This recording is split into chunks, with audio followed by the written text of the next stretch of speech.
Sin separates. What do you think about that particular statement? Hi, my name is Mike Toth, and this is our prayer journey. What I'd like to discuss today is the importance of why God gave us commandments in the first place. The commandments of God are not there to hurt us, but rather to protect us and the relationship we have with Him and with one another. We know from Jesus' prayer in John 17 that He desires we as a people, everybody, all colors, all races, should be one in Him, with Him. That's really what God desires. So I'm going to show an illustration today of why sin is bad, and I'm going to use the sin of adultery.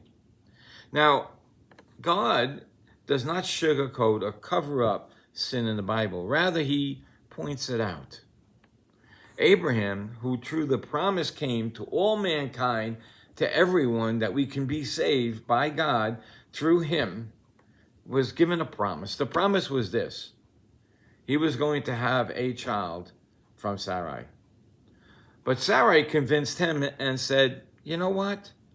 Go into the concubine and let's get a child that way. And foolishly, he listened. And he went and he did that. And what is the result today of that? Well, if you trace through the Bible all of Abraham's children from both marriages, you will find that all of the people that are against Israel are all of the people that came from Abraham's seed. Yet, they're going to be saved. Many of them are going to be saved just as God has promised. But God did not cover up. What did that cause? The damage is so great that the only way this is going to happen, that the Arabs and the Jews are going to be together, is when Jesus Christ comes back on this earth and rules with an iron hand and will bring everyone together. So sin separates. Adultery is a horrible sin because it creates exponential problems. Just think of today we look around with families that are broken, single moms. They shouldn't even be one of those. But because of men not taking care or whatever the reason is, of adultery both ways, we have broken homes with hurt children, with schedules that drive both people crazy and tax their bodies. And then sometimes more than once. They have 3 or 4 step brothers and sisters. It's a horrible thing to deal with, and for an adult, but even worse for children. Because when a parent leaves and their children, because of some unfaithfulness or some other problem, it's not that just you being attacked by it, but your very children are torn apart, thinking they are not loved because one of the 2 parents left or they're fighting over them. They see themselves as objects. Why? What is adultery? It is nothing more than selfishness.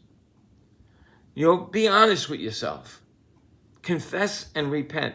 You know what the great thing about God is? If you messed up and your whole life's a mess, repent, turn around to God, and start following His commandments.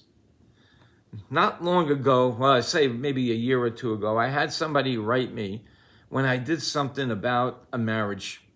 And he wrote me back and says, I made a big mistake in my life. And the woman that I married and I mistreated, I want her back now, but she wants nothing to do with me. My heart was broken. I said, I can pray for you. But the thing is, the destruction may have went too far. He repented. He's sorry for what he did. He's forgiven. But the problem is, his life has been torn apart by sin. Sin separated him from his whole entire family. Now, why do we commit adultery? Why do we stray into other sins? Is it because we need something or we think we need something? God is all we need. When you start straying into other areas, you're trying to fill a void that God only can fill. You find yourself empty and tired and worn out, and you can't get enough. You may go from one to another particular sin. You cannot correct it. Many years ago, I used to work with people in the streets, and you'll find they go from one drug to another. Or in the case of pornography, from one pornography to gambling, things just seem, they're trying to fill a void. And there's only one way to fill that void, and that's with Jesus Christ. God makes the way to come back. Sin separates. Forgiveness of Jesus Christ will bring together. You know, sometimes you can't restore things that you did because you committed sins. But Jesus can restore your life in another way. I think back in the Bible to the story of Job. If you ever read through the story of Job, everything went wrong in his life. His wife even told him, you know what, just curse God and die. And later on, she continues to live. In fact, when God renews Job and reprimands his friends, what does he do?